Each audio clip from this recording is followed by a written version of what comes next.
এই কলিহত জীবকে উদ্ধার করার জন্য আমাদের এই নদিয়ায় আমাদের বহু এসেছে। আমরা কলিহত জীব যাতে উদ্ধার প্রাপ্ত হই এই জন্য তিনি হরিনাম নিয়ে এসেছেন। তিনি আচণ্ডালে হরিনাম বিলিয়েছেন যেন আমরা প্রত্যেকে এই তারক ব্রহ্ম হরিনাম সংকীর্তন করতে করতে তাহারই চরণ প্রাপ্ত করি। এই জন্য আমাদের কলিযুগে আমাদের বর্ণিতাকে স্মরণ করতে হবে। কারণ যে রাজার সময় যে রাজা রাজত্ব করে সেই রাজার আমলে যদি রাজার সুনাম না করা হয় তাহলে কি অপরাধ হয়। তো আমাদের এই কলিযুগে রাজা হচ্ছেন আমাদের চৈতন্য মহাপ্রভু। তাই এই চৈতন্য মহাপ্রভুর আমলে এসে চৈতন্য মহাপ্রভুকে স্মরণ না করলে আমরা কিন্তু উদ্ধার প্রাপ্ত হব না। এই তারক ব্রহ্ম মহানাম সংকীর্তন কিন্তু এমনি এমনি আসে নাই, এমনি এমনি আসেনি। এর কতটা মহিমা, এটা কতটা মূল্যবান। যদি অর্থ দিয়ে কেনা যেত, এটা যদি কোনো কিছুর বিনিময়ে পাওয়া যেত তাহলে তার মহিমা তার মূল্য আমরা বুঝতাম। এটার ওজন কত, এটার কতখানি ওজন। যখন আমাদের কিন্তু আমরা জানি ৬ গোস্বামী, ষড় গোস্বামীর কথা জানি, কিন্তু আরো ২ জন গোস্বামী আছে, তাদের কথা কিন্তু গ্রন্থে লিপিবদ্ধ করা হয় নাই। কেন হয় নাই? তারা চাননি যেন তাদের সুনাম এই শ্রী গ্রন্থের পাতায় লেখা হোক। যখন এই শ্রী গ্রন্থের রচয়িতা চৈতন্য চরিতামৃতের রচয়িতা কৃষ্ণদাস কবিরাজ, উনি প্রথমে মহাপ্রভু সম্পর্কে কিছু জানতেন না। আমরা কি সবাই মহাপ্রভুকে চিনি, নাম শুনছি? দেখেন অনেক প্রত্যন্ত অঞ্চলে এখনো মহাপ্রভুকে, গৌরাঙ্গ মহাপ্রভুকে কে গৌর কে নিতাই এখনো চেনে না, জানে না। হয়তো কৃষ্ণ নাম শুনেছে, রাধার নাম শুনেছে, কিন্তু ওই কলিহত জীবকে উদ্ধার করার জন্য যে আমাদেরকে এই হরির নাম বয়ে নিয়ে এসেছে, আমাদের প্রত্যেককে দাঁড়ে দাঁড়ে আচণ্ডালে হরিনাম বিলিয়েছে, তাকে কিন্তু আমরা চিনি না। অনেককেই চিনে না, অনেক জায়গায় চিনি। তোমাদের নৃসিংহদেব ওই কৃষ্ণদাস কবিরাজকে বলেছিল যে তুমি চৈতন্য চরিতামৃত রচনা করো। তখন ওই কৃষ্ণদাস কবিরাজ বলেছিল যে আমি চৈতন্য মহাপ্রভুর সম্পর্কে কিছুই জানি না, কি করে আমি লিখবো। তখন বলছিল তুমি যদি এই শ্রী গ্রন্থ রচনা না করো তাহলে হিরণ্যকশিপুর মতো তোমারও বক্ষ বিদীর্ণ করে দেবে। ভয় দেখিয়েছে। সঙ্গে সঙ্গে উনি কি করেছেন? সকাল হতে না হতেই উনি চলেছেন বৃন্দাবনের দিকে। বৃন্দাবনে যেতে যেতে দেখেছেন রূপপাঠ সনাতনের কুঠি, রূপ গোস্বামী আর সনাতন গোস্বামী। আমাদের ষড় গোস্বামীর অন্যতম হচ্ছে রূপ গোস্বামী আর সনাতন গোস্বামী। তো সেখানে গিয়ে উনি জানতে চেয়েছেন যে চৈতন্য চরিতামৃত এরকম আমাকে লেখার আদেশ এসেছে, আমি কিভাবে লিখবো, এই সম্পর্কে একটু বললে ভালো হতো। তখন রূপা সনাতন বলেছিল যে লোকনাথ গোস্বামী অত্যন্ত প্রবীণ পুরাতন, তার কাছে যাও। এই লোকনাথ গোস্বামী মাত্র 14 বছর বয়সে আমাদের মহাপ্রভুর কাছ থেকে দীক্ষা গ্রহণ করেছিল, আর 84 বছর বয়সে বৃন্দাবনেই দেহত্যাগ করেছিল। উনি বৃন্দাবন ছেড়ে কোথাও যান নাই, উনি বৃন্দাবন থেকে কোথাও সরেন নাই। অনেক গোস্বামী কি করেছে? প্রভুর সঙ্গে নীলাচলে নদিয়ায় দেখা করতে গিয়েছেন, কিন্তু আমাদের এই লোকনাথ গোস্বামী দীক্ষা নেওয়ার পরপরই এই বৃন্দাবনে এসে উনি আর কখনো বৃন্দাবন ত্যাগ করেনি। যখন এই কৃষ্ণদাস কবিরাজ ওই রূপ গোস্বামীর কথা মতো, সনাতন গোস্বামীর কথা মতো লোকনাথ গোস্বামীর কাছে গিয়েছে, তখন বলছে যে আপনি তো প্রভু মহাপ্রভুর শিষ্য, আপনি তো প্রভুর পার্ষদ, তাহলে তো আপনি প্রভুর সম্পর্কে অনেক কিছু জানেন, একটু বলবেন, কৃপা করে বলবেন, আর ওইগুলো আমি চৈতন্য চরিতামৃত রূপে লিখব। তখন বলছে যে আমি বলতে পারি, আমি কৃপা করে বলবো, কিন্তু আমার একটা অনুরোধ রাখতে হবে, এই শ্রী গ্রন্থের পাতায় যেন কখনো আমার নাম লিপিবদ্ধ না হয়, যে লোকনাথ গোস্বামী এগুলো বলেছে আর প্রভুর স্বরূপ তাতে লিপিবদ্ধ হয়েছে। বলছি কেন প্রভু, আপনার নাম লিপিবদ্ধ হলে কি হবে? বলছি যদি আমার নাম লিপিবদ্ধ করা হয় তাহলে আমার খুব অহংকার হয়ে যাবে, আর এই অহংকার মন নিয়ে আমি তো গৌরের ভজনা করতে পারবো না, আমি গুরুদেবের নাম জপ করতে পারবো না। তাই কৃপা করে আমি আমার গুরুদেবের নামে বলছি, কিন্তু এগুলি শ্রী গ্রন্থের পাতা লিপিবদ্ধ করবেন না।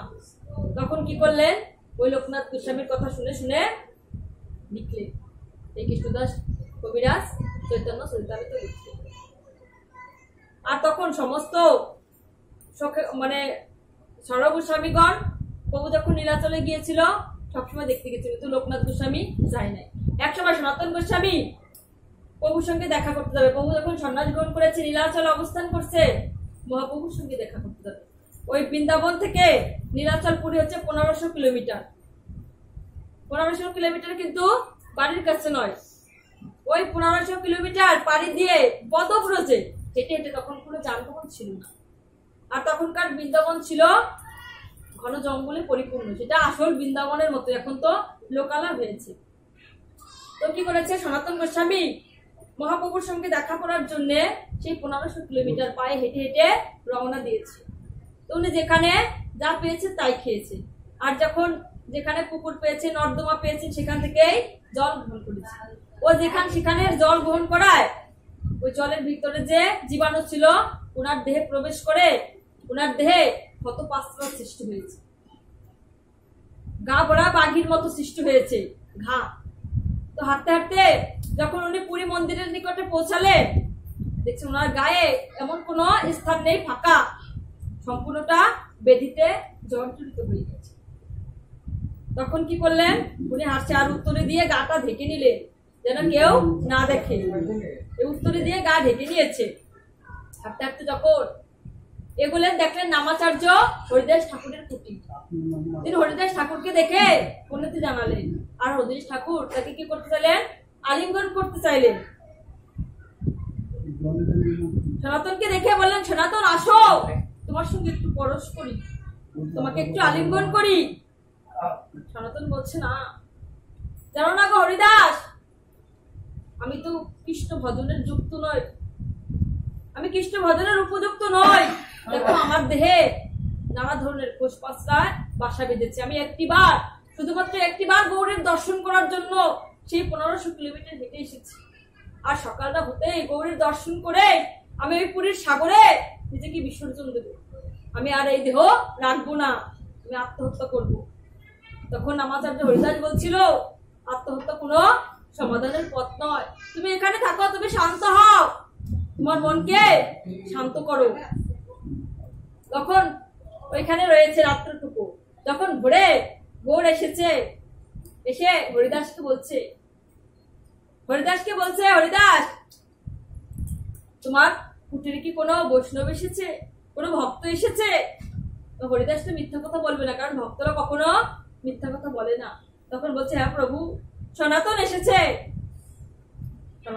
কিন্তু সনাতন আমাকে বলতে নিষেধ করেছে। সে একটিবার তোমাকে দর্শন করে ওই পুরীর সমুদ্রে তার আত্মবিসর্জন দেবে, সে কথাও বলেছে। কোথায় সনাতন, কোথায় সনাতন? সনাতন তুমি বেরিয়ে এসো। সনাতন ঘরের একটি কোণে রয়েছে কুটিরে, বের হবে না। সে গৌরকে বলছে, প্রভু আপনাকে একটিবার দর্শন করে আমি ওই পুরীর সমুদ্রে নিজেকে আত্মবিসর্জন দেবো। বলছে, কেন তুমি আত্মবিসর্জন দেবে? এসো সনাতন, তোমার সঙ্গে একটু আলিঙ্গন করি। আজ কত পদব্রজে হেঁটে, কত 1500 কিলোমিটার পথ হেঁটে তুমি এসেছো আমার সঙ্গে দেখা করতে, আর তোমার মতো ভক্তকে যদি পরশ না করি তাহলে তো আমার এই জীবন ধন্য হবে না। সনাতন একটিবার আসো, তোমার সঙ্গে আলিঙ্গন করি। সনাতন বলছে, না প্রভু, তুমি জানো না আমার এই দেহ গৌর ভজনের উপযুক্ত নয়, আর এই দেহ যখন গৌর ভজনের উপযুক্ত নয়, এই দেহ আমি রাখবো না প্রভু। তোমাকে একটিবার দেখা হয়ে গেছে প্রভু, আমি এখনই ওই সাগরে গিয়ে প্রাণ বিসর্জন দেব। আর যে দেহ ভজন সাধনে লাগবে না, সেই দেহ রেখে আর কি হবে? তখন বলছে, কি হয়েছে তোমার? তখন উত্তরীখানা ছড়িয়ে দিয়ে বলছে, দেখো প্রভু, আমার গায়ে কত খোসপাসা হয়েছে, এগুলো যদি তোমার গায়ে লেগে যায় তোমারও সাধন ভজনে বাধার সৃষ্টি হবে প্রভু। তখন বলছে, তুমি আত্মহত্যা করো না সনাতন, আত্মহত্যা কোনো সমাধানের পথ নয়, আত্মহত্যা সমাধানের পথ হতে পারে না। যদি আত্মহত্যা করলে গৌর মিলতো, গোবিন্দ মিলতো, কৃষ্ণ কি মিলতো, আর রাধারানী কি মিলতো? তাহলে চলো আত্মহত্যা করি, আর তুমি সেই প্রয়াসে আমার রাধাকে এনে দাও, আমার কৃষ্ণকে এনে দাও, পারবে? তখন সনাতনের বুদ্ধি, তখন বলছে, চলো আমরা এই পুরীর সমুদ্রে গিয়ে স্নান করে আসি। তখন স্নান করতে করতে যাওয়ার সময় সনাতন বলছে, প্রভু তুমি কেন আমাকে আলিঙ্গন দিলে, তুমি কেন আমাকে পরশ করলে? বলছে, আমি তো এই বিশ্বজননী বিশ্বপিতা, আমি এই বিশ্বের পিতা মাতা, আর তুমি আমার সন্তান স্বরূপ। সন্তানের যদি কোনো অসুখ হয়, সন্তানের যদি ফুসফাসটা হয়, তাহলে মা কি তাকে ফেলে দেয়? মা তাকে কলা পাতায় বা অন্য কোথাও রেখে তার যাতে আরাম হয় সেখানে রেখে তার পাশেই থাকে, তার সেবা যত্ন করে। আর তুমি তোমার সন্তান স্বরূপ, আজ তোমার এরকম হয়েছে, তোমাকে আমি ত্যাগ করতে পারি? আমি তো পারি না, আমি তো এই বিশ্বের পিতা। সনাতন, আত্মহত্যা করো না। আত্মহত্যা করলে কোনো কিছু সমাধান ঘটে না, বরঞ্চ তুমি পুরী সমুদ্রে স্নান করে তুমি হরিদাস ঠাকুরের কুঠিরে থেকে যাও।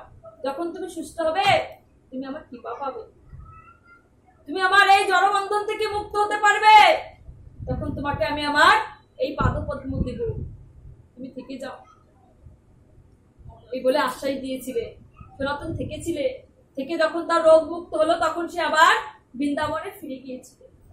যখন বৃন্দাবনে রূপ আর সনাতন দুই ভাই, এক ভাই মাধুকরী করে, আর এক ভাই ঘরের মানে কুটিরের সমস্ত কার্য পরিচালনা করে, গোবিন্দ সেবা করে। এভাবে ভাগ করে দুই ভাই চলে। এক ভাই যেদিন মাধুকরীতে যাবে, অন্য ভাই গোবিন্দ সেবা করে।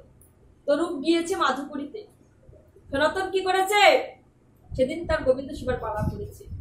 তোকে স্নান করতে হবে সেবা করার আগে, একটা পিতলের ঘটি নিয়ে সে যমুনার দিকে রওনা হয়েছে।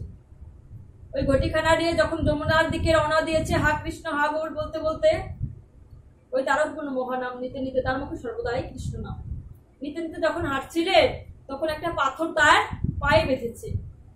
যখন পাথরখানা তার পায়ে বেঁধেছে, সে যখন পড়ে যাচ্ছিল, নিচে দিকে চেয়ে দেখে একটা পাথর।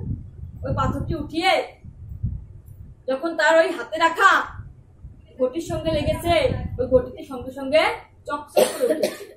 আর এই পাথরখানা যখন ফেলে দেবে চিন্তা করেছে, আজ আমার পায়ে লেগেছে, এই পাথরখানা যদি এখানে রাখি তাহলে অনেক সাধুগুরুরও পায়ে লাগবে, তারাও কষ্ট পাবে।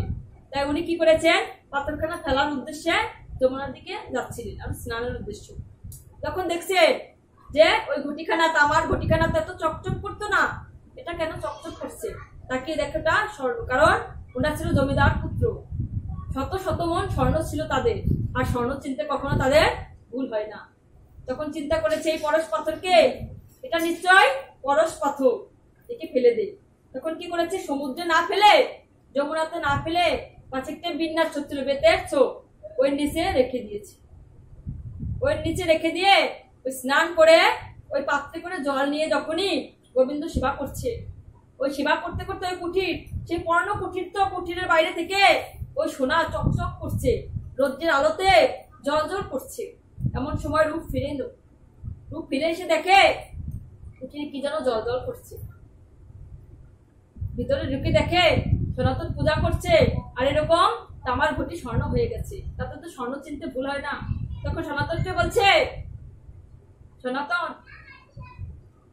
আজ তামার ঘটি কি করে সোনায় পরিণত হলো, আর কি হয়েছে আজকে? তখন বলছে, যেরকম করে আমি স্নান করতে গিয়েছিলাম, আর পরশ পাথরের সঙ্গে আমার এই ঘটির স্পর্শ লেগে এই তামার ঘটি স্বর্ণ পরিণত হয়েছে, তামার ঘটি সোনায় পরিণত হয়েছে। বলছে, পরশ পাথর কি করেছো? বলছে, পরশ পাথর কি ফেলে দিয়ে এসেছি। তখন বলছে যে, জানো না, সন্ন্যাসী যারা সন্ন্যাসী হয় তাদেরকে কখনো সুবর্ণ বা সোনা ব্যবহার করতে নেই। তুমি এত দামের পরশ পাথর ফেলে আসতে পেরেছো, কিন্তু এই তামার ঘটিটা যে স্বর্ণ হয়ে গেছে, সেটা কি তোমার চোখে পড়ে নাই? তুমি সামান্য ঘটির মায়া মমতা রেখেছো, কেন কি ফেলে দিয়ে আসো নাই? তখন বলছে, ভুল হয়ে গেছে। তখন বলছে, ভুল হয়ে গেছে আমার। তখন ওই সনাতন যখনই গোবিন্দ সেবা দিতে বসে, তখনই তার চিন্তা হয় ওই পরশ পাথরের কথা। যে পরশ পাথর সবসময় পরশ পাথরের কথা চিন্তা করে, বলে, প্রভু হা গোপাল, আমি ওই পরশ পাথরকে পেয়ে শান্তিতে নেই, আর সবসময় ভগবান তোমার সেবা দিতে গিয়ে ওই পরশ পাথরের কথা আমার শুধু মনে পড়ে। এর একটা ব্যবস্থা করো গোপাল, নাহলে তোমার ভজন বিনষ্ট হবে। আমি তো একাগ্র চিত্তে তোমার ভজনা করতে পারবো না গোপাল। গোপাল শুনেছে ওই বৃন্দাবনের মধুবনে একজন সংসারী গৃহী এসেছে, সদ্য সংসার করা একজন গৃহী লোক এসেছে, যে যার সবকিছু জানা, সে মধুবনে এসে সাধু সাজার চেষ্টা করছে যে আমি সাধু হব, বৈষ্ণব হব। তখন সে গোপালের কাছে বলছে, গোপাল আর সবকিছু ছেড়ে দিয়ে এসেছি তোমার কাছে বেশি করে ধন সম্পত্তির আশায়। আমি বৃন্দাবনের মধুবনে রয়েছি আর তোমারই উপাসনা করছি, তুমি আমাকে অনেক বড় লোক করে দাও। বিষয়ের আশা নিয়ে বৃন্দাবনে গিয়েছে, তুমি আমাকে অনেক বড় লোক করে দাও। আর ওদিকে সনাতন কি করছে, যার কাছে পরশপত্র রয়েছে, সমস্ত বিশ্ব ব্রহ্মাণ্ডকে সোনায় রূপান্তর করতে পারে, সে কি করে পরশপত্র ফেলে দিতে চায়। আর যে সমস্ত কিছু ত্যাগ করে এসেছে সে আরো ধনী হতে চায় আরেকজন। আর গোপালকে বলছে, গোপাল এই পরশপত্র আমি চাই না। আরেকজন বলছে, গোপাল তুমি আমাকে পরশপত্র এনে দাও, যাকে দিয়ে সবকিছু আমি স্বর্ণে তৈরি করতে পারি। তখন গোপাল বলছে, ওই মধুবনে থাকা সদ্য গৃহীকে বলছে, গৃহ সন্ন্যাসীকে, যে এরকম কেশিঘাটে রূপ সনাতনের কুটির রয়েছে, ওদের কাছে পরশপত্র আছে, আর গিয়ে বলবে যে গোপাল সেই পরশপত্র দিতে বলেছে, গিয়ে বলো দিয়ে দেবে, আর সেই পরশপত্র পেয়ে তুমি ধনী হবে। বলছে ঠিক আছে। এক মুহূর্ত দেরি না করে ওই গৃহ সন্ন্যাসী কি করছে, পরশপত্রের আশায় রওনা হয়েছে।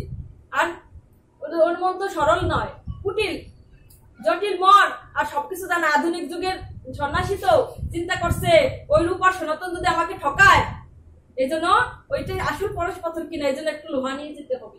তাই ছোট্ট একটু লোহা নিয়ে রওনা হয়েছে, যদি আমাকে ঠকাই দেয়, গোপালের কথা যদি না মানে, ওই ছোট লোহা নিয়ে রওনা হয়েছে। রওনা হতে হতে যখন কেশিঘাটে এসেছে, এসে ওই রূপ সনাতনের কুঠিরে এসে সনাতনের কাছে জিজ্ঞেস করছে, এটা কি সনাতনের কুঠি? রূপ সনাতনের কুঠি? বলছি কেন? বলছে এখানে নাকি পরশপত্র আছে, মধুবন থেকে গোপাল আমাকে পাঠিয়েছে। তখন মনে মনে সনাতন ভাবছে, যা গোপাল বাঁচলাম। মনে মনে হাত ছাড়ছে যে এই পরশপত্রের জন্য, এই দুশ্চিন্তার জন্য তোমার ভজনার বাধা প্রাপ্ত হয়েছে, আজ তুমি আমাকে মুক্ত করলে। গোপাল তুমি আমাকে মুক্ত করলে। বলছে হ্যাঁ আছে, হ্যাঁ আছে, তুমি আমার সঙ্গে যমুনা ঘাটে চলো। ওই সনাতন আবারও স্নান করার জন্য রওনা হলেন, সঙ্গে ওই গিরি সন্ন্যাসীকে নিয়ে রওনা হলেন। যখন যাচ্ছে, যেতে যেতে বলছে, কোথায় আপনার সেই পরশপত্র? বলছে আসো তো দিচ্ছি। সঙ্গে সঙ্গে গিয়ে ওই বিন্যাস চোখ থেকে বের করে ওই পরশপত্র দিলেন। আর এটা সত্যি কিনা পরীক্ষা করার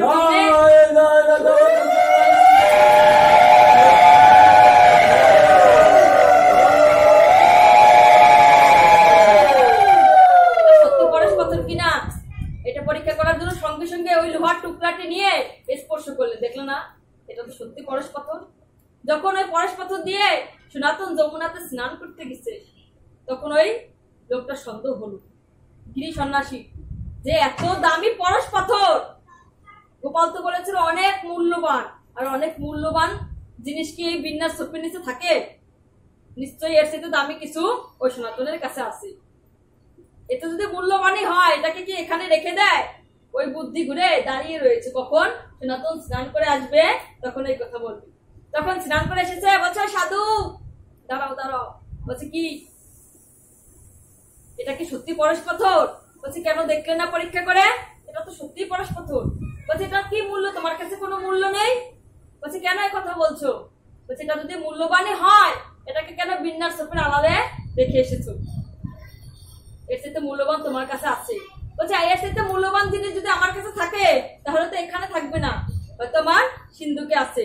বলছে হ্যাঁ হ্যাঁ, তোমার কুটিরের ভিতরে সিন্ধুক আছে, সেই সিন্ধুকে তুলে রেখেছো। গোপাল তো বলেছিল সবচেয়ে মূল্যবানটা দেওয়ার কথা, তোমাকে এই মূল্যবানটা দিলে না। তখন বলছে এর চাইতে মূল্যবান কি নিতে চাও? বলছে হ্যাঁ, এটা তোমার শুধু জনজগতে কাজ করবে, জনজগতের পরশপত্র। এখানে মহাপ্রভু বলছে যে প্রত্যেকটি সাধুগুরু বৈষ্ণব হচ্ছে পরশপত্র, আর যাদের স্পর্শে পরশপত্রের স্পর্শে যেরকম লোহা আর সমস্ত জিনিস সোনায় পরিণত হয়, আর এই সাধুগুরু বৈষ্ণব প্রত্যেকেই পরশপত্র, তাহারও স্পর্শে তাহার পরশ করলে, তাদের চরণ ধুলি লাভ করলে তারাও সবাই পরশপত্র।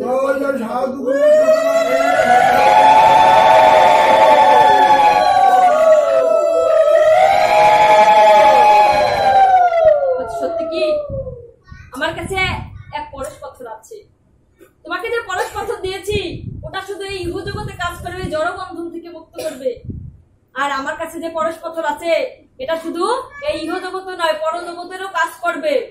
এপার নয় ওই পারেরও কাজ করবে। তুমি কোনটি নিতে চাও?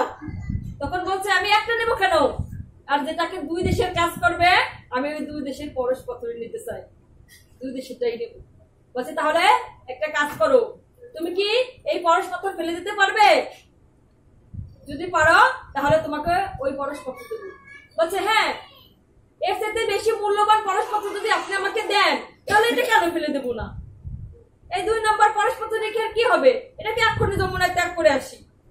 বলছে ঠিক আছে, তুমি যদি ইহকালের আর পরকালের পরশপত্র নিতে চাও তাহলে এই পরশপত্রকে যমুনায় ত্যাগ করে স্নান করে আসো। আর আমি আমার গোপালের সেবায় দেরি হয়ে যাচ্ছে, আমি সেবা শুরু করি। তখন কি করেছে সনাতন? গোপালের সেবা শুরু করেছে। আর ওই গৃহী লোকটা কি করেছে? স্নান করে ওই পরশপত্রকে ফেলে দিয়ে এসে ওই সনাতনের কুটিরে বাইরে দাঁড়িয়ে আছে ভিজা বসনে। তখন গোপাল সেবা করে উঠে দেখছে ওই লোকটা ভিজা বসনে দাঁড়িয়ে আছে। সনাতন দেখে খুব মায়া হলো যে এই ইহজগতের পরজগতের পরশপত্র নিতে চায় আর তাকে কি আর দেব না। তখন কি করেছে? সনাতন বলছে নিচে নামো, তোমার কর্ণযুগল নিচে নামাও। তখন তাড়াতাড়ি করে নিচে নামিয়ে মানে নিচু করে ওর কানে তারকপূর্ব মহানাম সংকীর্তন দিয়ে দিলেন। সবাই বলেন হরে কৃষ্ণ কৃষ্ণ কৃষ্ণ হরে হরে, হরে রাম রাম রাম হরে হরে।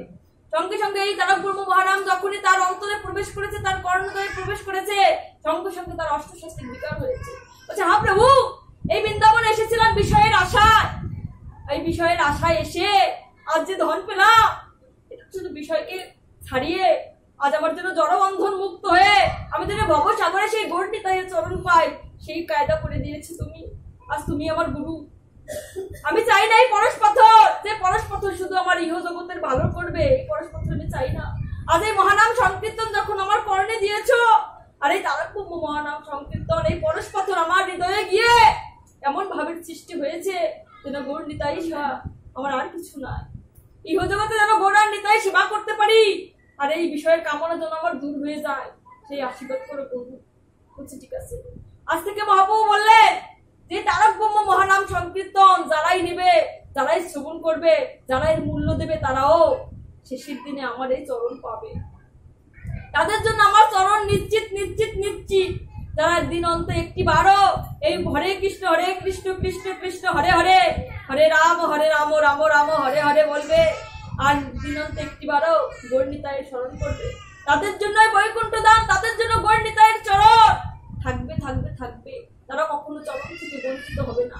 তাই আমরা শুধু নাম শ্রবণ করলে হবে না, নামের মাহাত্ম্য জেনে, নামকে মূল্যবান ভেবে, নামকে পরজগতের পারের কাঠি ভেবে আমাদের নাম জপ করতে হবে, নাম শুনতে হবে, তবেই আমরা গৌরনিতায়ের চরণ আশ্রয় করতে পারবো। অন্যথায় আমাদের নাম ক্রিয়া করবে না, নাম কাজ হবে না। আমাদের সেটা ভেবে চিন্তে নাম গ্রহণ করতে